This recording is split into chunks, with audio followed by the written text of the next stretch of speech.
Dos de las grandes responsabilidades del Estado, reconocida por el derecho y por la ciencia política, es la de brindar seguridad corpórea y material a sus habitantes, así como de impartir justicia. Hoy mi colega, la abogada Lida López, y mi persona, abogado Isaac Méndez Camargo, presentamos una aproximación a la responsabilidad patrimonial del Estado por el funcionamiento de la Administración de Justicia. Esto en 4 puntos. Punto 1. Il limine. Desde los albores de la civilización occidental, la pregunta del Estado ha acompañado constantemente a las civilizaciones. Ya Platón se preguntaba por el Estado justo, y Aristóteles propone formas mixtas de constituciones que permitieran la existencia estable del Estado. La primacía de la pregunta del Estado tiene su sustento en una de las funciones más básicas que éste en su concepción debe cumplir, como lo es la seguridad y control del territorio y la aplicación de la justicia, en especial la responsabilidad de éste por el funcionamiento de la administración de justicia. Actualmente podemos definir a la responsabilidad patrimonial del Estado por el funcionamiento de la administración de justicia a la obligación del Leviatán, el Estado en palabras de Hobbes, de indemnizar a aquellas lesiones que sufran los particulares por el funcionamiento de los servicios públicos, a entender las situaciones en que se ha producido una dilación indebida o se ha dictaminado prisión preventiva sin causa que la fundamente. El principio de la responsabilidad patrimonial del Estado es un elemento inherente a todo Estado de Derecho que se repute como tal. Para nadie es un secreto que uno de los temas cardinales de todo Estado de Derecho es la responsabilidad patrimonial. No debe sorprender que se afirme que una de las bases fundamentales del derecho administrativo es en sí misma la responsabilidad. En efecto, la llamada responsabilidad administrativa conforma junto al principio de legalidad, la separación de los poderes y el control las 4 columnas fundamentales de toda sociedad democrática. Punto 2. De iure. La Constitución de la República Bolivariana de Venezuela reconoce en su artículo 140 la responsabilidad patrimonial del Estado frente a los particulares en cuanto daños puedan sufrir en sus bienes y derechos, siempre que la lesión fuera imputable a la administración pública. Sin embargo, con el transcurso del tiempo, esta responsabilidad se ha ampliado hasta reconocerse la responsabilidad de los y las juezas, o mejor dicho, la responsabilidad del Estado por sus actos jurisdiccionales. Este tema se vio en principio disminuido por la fuerza de la verdad legal, es decir, por la importancia de la cosa juzgada atribuida a las decisiones emanadas de los tribunales. Pero lo cierto es que se terminó por consagrar, primero a nivel jurisprudencial y luego en Venezuela a nivel legal. La responsabilidad del Estado juez, siendo, como ya se ha establecido, el régimen de responsabilidad patrimonial del Estado un elemento inherente a todo Estado de Derecho, este ha sido aceptado y reconocido por los distintos ordenamientos jurídicos de forma paulatina, y Venezuela no ha sido la excepción. En ese sentido, la Constitución de 1999 entró por primera vez a determinar expresamente la posibilidad de que el Estado responda por las actuaciones de los órganos jurisdiccionales. En efecto, el numeral 8 del artículo 49 y el artículo 255 de la Carta Magna consagran la responsabilidad objetiva y directa del Estado por el funcionamiento anormal de la administración de justicia. En el artículo 49, el numeral 8 de la Carta Magna venezolana acerca del debido proceso, se establece que toda persona incluso podrá solicitar del Estado el restablecimiento o reparación de la situación jurídica lesionada por error judicial, retardo o omisión injustificados, quedando incluso a salvo el derecho de este particular de exigir la responsabilidad personal del magistrado o de la magistrada, del juez o de la jueza, y salvo el derecho del Estado de actuar en contra de estos funcionarios.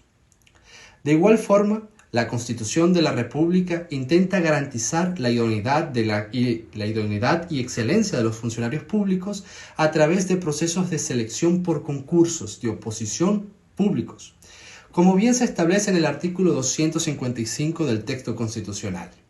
Como también se concede el nombramiento y juramentación de los y las juezas al Tribunal Supremo de la República, con la participación ciudadana también garantizada en la ley. Asimismo, el magno texto compromete la propensión a la profesionalización de los jueces y juezas y el deber de las universidades de colaborar con este propósito, organizando en los estudios universitarios de Derecho la especialización judicial correspondiente. Los jueces o juezas son también personalmente responsables, en los términos que determina la ley, por error, retardo u omisiones injustificadas, por la inobservancia sustancial de las normas procesales, por denegación, parcialidad y por los delitos de cohecho y prevaricación en que incurran en el desempeño de sus funciones. Así pues, el tema de la responsabilidad del Estado se amplió en cuanto a su criterio subjetivo, ya que no solo la administración pública es responsable, sino que también puede solicitarse la responsabilidad del Estado por la actuación jurisdiccional e incluso la propia responsabilidad del personal del funcionariado judicial. Tercer punto, al final. ¿Cuándo se puede exigir la responsabilidad patrimonial por el funcionamiento de la Administración de Justicia? Sufrida una lesión relacionada con el funcionamiento del servicio público, podremos exigir la correspondiente responsabilidad patrimonial según los casos establecidos en el artículo 49, numeral 8 de la Constitución de la República, a entender el error judicial, la omisión y el retardo judicial. Del error judicial, se puede afirmar que no es otra cosa que toda desviación que de la realidad fáctica o jurídica en su sentencia haga el juez. Para que pueda hablarse de error judicial se requiere la actuación de órgano judicial en sentido estricto, por lo que debe entenderse que solo existe la posibilidad de cometer un error judicial en el juez y no en otro funcionario judicial, pues es este el encargado de administrar justicia, el único que puede efectuar formalmente el silogismo lógico y jurídico que integra la sentencia y en consecuencia los únicos actos que puede contener un error de juicio son aquellos emitidos por un juez. El error judicial debe ser grave, inaceptable e inexcusable, justamente como el juez es humano y como tal puede y tiene el derecho a equivocarse, mal puede decretarse error judicial por cualquier desliz de funcionario decisor. El error así debe ser de tal magnitud que a todas luces se note el carácter insalvable del mismo. Solo en caso de que el error sea gravísimo, cuando el yerro sea acusado incluso por los legos, es decir, por aquellos no conocedores del derecho. De la omisión y el retardo judicial. La omisión y el retardo judicial son los más comunes de las formas de responsabilidad del Estado juez. Nos atrevemos a señalar incluso que lamentablemente el retardo es las reglas del Poder Judicial venezolano.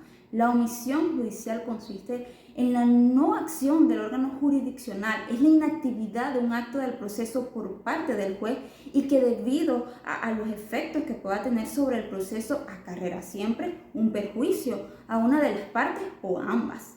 Mientras que el retardo judicial implica, por su parte, una duración del proceso que excede con creces lo establecido en las leyes adjetivas.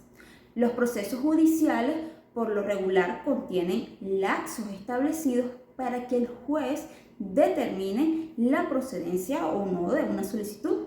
Cuando ese tiempo pasa sin que exista un pronunciamiento definitivo o sin que el juez haya prorrogado el lapso para dictar sentencia mediante automotivado, existirá un retardo en la actuación jurisdiccional. Cuarto punto, ultra petitum, más de lo pedido. Si bien la introducción de la responsabilidad patrimonial del Estado por el funcionamiento de la Administración de Justicia amplía el cosmos jurídico venezolano, además de ser un posible pilar en una sociedad democrática de derecho y justicia, es también necesario señalar que esta garantía debe ser constantemente analizada y puesta a prueba, en tanto que sus fronteras puedan ampliarse con el supremo fin de garantizar la protección del deber jurídico frente al Estado, a la vez de incentivar un accionar estatal que cada vez sea más consecuente en su aplicación de la justicia. El fin último de la administración de justicia es la justicia como tal y no la instrumentalización de esta. En palabras del barón de Montesquieu, una cosa no ha de ser justa por el hecho de ser ley, sino que ha de ser ley por el hecho de ser justa. Muchas gracias.